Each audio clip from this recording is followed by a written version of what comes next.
Okay dear students, last time हमने start किया था मनी मीनिंग एंड फंक्शंस। उसके अंदर मैंने आपको बताया था बार्टर सिस्टम ऑफ एक्सचेंज। थोड़ा सा अगर रिवाइज किया जाए, बार्टर सिस्टम ऑफ एक्सचेंज में मैंने आपको बताया था कि जो बार्टर सिस्टम ऑफ एक्सचेंज है उसके अंदर सीसी इकोनॉमी उसको कहा गया। उसके अंदर कमोडिटी को कमोडिटी के साथ एक्सचेंज किया जाता था। अब उसके बाद हमें नेक्स्ट डिस्कस कर रहे थे कि कमोडिटी के साथ कमोडिटी को एक्सचेंज किया जाता था, लेकिन उस सिस्टम में कुछ ड्रॉबैक्स थे। ड्रॉबैक्स मीन्स उस सिस्टम के अंदर कुछ कठिनाइयाँ थी, उसकी कुछ कमियाँ थी। अब कमियाँ कौन कौन सी थी? सबसे पहले डिफ़िकल्टी ऑफ डबल को इंसिडेंस ऑफ वार्ड्स। ये है आपका डबल को इंसिडेंस है, यहाँ पर दोहरा संयोग। अब ये कहता है कि उस सिस्टम के अंदर एक ड्रॉबैक था, एक कठिनाई थी, और वो क्या थी? यहाँ पर आवश्यकता के दोहरे संयोग का होना जरूरी था। आवश्यकता का दोहरा संयोग होना जरूरी था। आवश्यकता के दोहरा संयोग होने से यहाँ पर क्या मीनिंग क्या है उसका, ये किस सेंस में कहना चाहता है कि एक व्यक्ति अगर दूसरे व्यक्ति के साथ कोई भी कमोडिटी एक्सचेंज करना चाहता है, एक पर्सन दूसरे पर्सन के साथ कोई भी कमोडिटी एक्सचेंज करना चाहता है, तो डबल कोइंसिडेंस होना जरूरी था। अब डबल कोइंसिडेंस का मीनिंग क्या है कि फर्स्ट पर्सन के को जो आइटम चाहिए वो सेकंड पर्सन के पास होनी चाहिए, प्लस सेकंड पर्सन को भी उस आइटम की रिक्वायरमेंट होनी चाहिए जो फर्स्ट पर्सन के पास है। अगर ये डबल कोइंसिडेंस कंप्लीट होता है तो हम कह सकते हैं कि जो बार्टर सिस्टम ऑफ एक्सचेंज है वो सक्सेसफुल था। लेकिन समस्या ये थी कि जो डबल कोइंसिडेंस था, जो ये दोहरा संयोग था, ये मुश्किल से ही पूरा होता था। अब जैसे यहाँ पर दो पर्सन है, एक आपका ए है, एक आपका बी है। अब ए को जैसे हमने एग्जांपल भी लिया था कि ए है आपके पास। अब ए के पास सपोज करें हॉर्स है,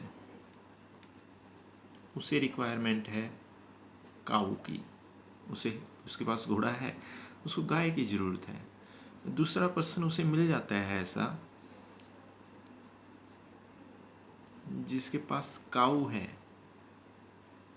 और जिसे हॉर्स की रिक्वायरमेंट है, तो काऊ ए को यहाँ से मिल सकती है और बदले में वो हॉर्स बी को दे सकता है। लेकिन समस्या ये है ना कि ये डबल कोइंसिडेंस होना ज़रूरी है। सपोज करो बी के पास काऊ है बट उसे हॉर्स की रिक्वायरमेंट नहीं है, उसे बुफेलो चाहिए। अब ए के पास क्या है? ए के पास तो हॉर्स है, तो ये आपस में एक्सचेंज नहीं कर सकते क्योंकि यहाँ पर डबल कोइंसिडेंस नहीं बनता। अब ए के पास हॉर्स था, काऊ की रिक्वायरमेंट थी, काऊ तो वो बी से ले लेगा, बट बी कहेगा कि मुझे हॉर्स नहीं चाहिए, मुझे बुफेलो चाहिए, बुफेलो इसके पास है ही नहीं। तो ये डबल कोइंसिडेंस की प्रॉब्लम ये सबसे बड़ी आती थी। तो ये जो प्रॉब्लम है ये इजीली सॉल्व नहीं होती थी।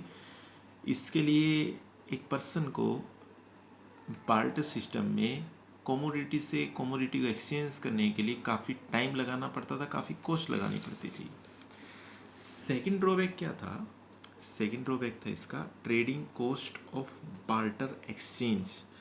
Trading cost of barter exchange का मीनिंग यहाँ पर क्या है? ट्रेडिंग कॉस्ट है यहाँ पर वस्तु विनिमय की व्यापार लागत। वस्तु विनिमय की मीन्स जो बार्टर एक्सचेंज है उसकी जो ट्रेडिंग कॉस्ट है। अब समस्या ये थी कि इसके अंदर जो ट्रेडिंग कॉस्ट है, जो व्यापार लागत है, वो बहुत ज़्यादा आती थी बार्टर सिस्टम ऑफ एक्सचेंज में। अब लागत कैसे ज़्यादा आती थी? सबसे पहली चीज़ सर्चिंग कॉस्ट। सर्चिंग कॉस्ट बहुत ज़्यादा आती थी क्योंकि हमें उस व्यक्ति को सर्च करना पड़ता था जहाँ डबल कोइंसिडेंस हमारा पूरा होता है, या ये कहें जहाँ पर जो आपकी आवश्यकता है वो पूरी हो जाती है, प्लस जो दूसरे की आवश्यकता है वो भी हमारे पास आकर पूरी हो जाती है। यानी ये जो डबल कोइंसिडेंस जहाँ पर पूरा होता है वहाँ पर अगर हम कहें वहाँ पर ईज़िली आपका बार्टर सिस्टम ऑफ एक्सचेंज आपका कंप्लीट हो जाता है। लेकिन ये कह रहा है कि trading cost barter system of exchange में बहुत ज़्यादा है। रीज़न कि सर्चिंग कॉस्ट बहुत ज़्यादा आती थी कि उस पर्सन को सर्च करें जिसको उसी आइटम की रिक्वायरमेंट है जिस आइटम की रिक्वायरमेंट हमें है, तो सर्चिंग कॉस्ट बहुत ज़्यादा होती थी। सेकंड अगर देखें, सेकंड हमें वेट भी करना पड़ता था। वेट किस चीज़ के लिए? कि हम अपनी आइटम को एक्सचेंज करने के लिए रेडी हैं, बट सामने वाला ये कहता है कि नहीं, मैं आज एक्सचेंज नहीं कर सकता, मैं 2 महीने बाद एक्सचेंज कर सकता हूँ, तो हमें उसके लिए वेट भी करना पड़ता था। तो trading cost barter system of exchange में बहुत ज़्यादा थी। और भी कुछ ड्रॉबैक्स थे इसके। अब और ड्रॉबैक्स आपके कौन कौन से थे? और ड्रॉबैक्स अगर देखें, जैसे एक था आपका जो थर्ड ड्रॉबैक था वो था इसके अंदर lack of common unit of value. Lack of common unit of value क्या था? Lack of common unit of value था आपका मूल्य की एक समान इकाई का अभाव। कि मूल्य की एक समान इकाई का अभाव था। एक समान इकाई का मीन्स जो कॉमन वैल्यू थी, यूनिट की जो कॉमन वैल्यू थी वही नहीं मिल पाती थी। जैसे एग्जाम्पल के लिए देखते हैं, अगर आज आपके पास कोई आइटम है, सपोज करें आज आपके पास एक काऊ है। अब अगर आपसे कोई पूछता है कि आपकी काऊ की वैल्यू क्या है, तो आप आज ईजिली बता सकते हैं कि मेरी काऊ की वैल्यू जो है वो 40,000 है। ठीक है। लेकिन अब अगर आप बात करते हैं barter system of exchange, barter system of exchange में जो कॉमन वैल्यू है, यूनिट की वैल्यू, वो निकलती ही नहीं थी। क्यों? क्योंकि आपको पता है कि आपके पास काऊ है, बार्टर सिस्टम ऑफ एक्सचेंज में बदले में आप क्या ले रहे हैं? बदले में आप कार ले रहे हैं। या दूसरा एग्जांपल ले लेते हैं, बदले में आप हॉर्स ले रहे हैं। तो ना तो उस टाइम पर हॉर्स की वैल्यू आपको पता है, ना ही आपको काऊ की वैल्यू पता है, तो यूनिट की वैल्यू ही नहीं निकल पाती है। समस्या ही आती है क्योंकि उस सिस्टम के अंदर करेंसी थी ही नहीं।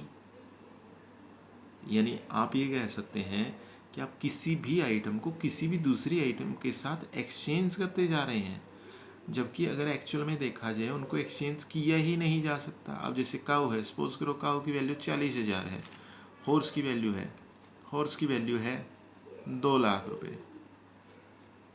आज आप किसी से कह कर देखो कि ऐसा है, मेरे पास काऊ है, आपके पास हॉर्स है, मुझे इस काऊ के बदले में हॉर्स दे दो। आपको काऊ की रिक्वायरमेंट है, आप बदले में हॉर्स दे दो। वो सामने वाला क्या कहेगा? ठीक है जी, आप हॉर्स लेना चाहते हो, ले लो, 1,60,000 रुपये और दे दो, 1,60,000 और पे करो। क्यों? उसका रीज़न क्या है? उसका रीज़न यही तो है कि आज की डेट में जो काऊ है और जो हॉर्स है, उनकी जो वैल्यू है, उन यूनिट्स की जो वैल्यू है, वो वैल्यू मनी में मेजर कर रहे हैं। पहले ऐसा नहीं था। काऊ के बदले में हॉर्स जा रहा है, उसके बाद कार के बदले में ट्रक जा रहा है। कोई वैल्यू किसी चीज़ की मनी में मेजर ही नहीं की जाती थी। और जब मनी में मेजर ही नहीं करोगे तो कॉमन वैल्यू कैसे निकलेगी? यूनिट की वैल्यू कैसे निकलेगी? तब तो हम किसी भी चीज़ को किसी भी चीज़ के साथ एक्सचेंज कर सकते हैं। तो ये कहता है कि कहीं भी किसी भी चीज़ को वहाँ पर किसी भी चीज़ का वैल्यूएशन ही नहीं हो पाता था। उसके बाद हम एक आइटम के साथ दूसरे आइटम को जस्ट एक्सचेंज कर लेते थे, लेकिन उनकी वैल्यू को मेजर कभी भी नहीं किया जा सकता था बार्टर सिस्टम ऑफ एक्सचेंज में। तो बार्टर सिस्टम ऑफ एक्सचेंज की जो ये 3 आपकी जो ड्रॉबैक्स थी, तो 3 मेन ड्रॉबैक्स थी आपकी। Difficulty of double coincidence of wants, trading cost of barter exchange, lack of common unit of value. और इन्हीं ड्रॉबैक्स ने धीरे धीरे कहीं ना कहीं इस सिस्टम को बिल्कुल ही ख़त्म कर दिया। जैसे जैसे मनी आ गई है, मुद्रा आ गई है, तो इससे ये सिस्टम अपने आप ख़त्म हो गया। तो ये थी हमारे पास कुछ ड्रॉबैक्स। 3 ड्रॉबैक हमारी हो चुकी हैं, एक और बचती है तो वो नेक्स्ट डे में करेंगे।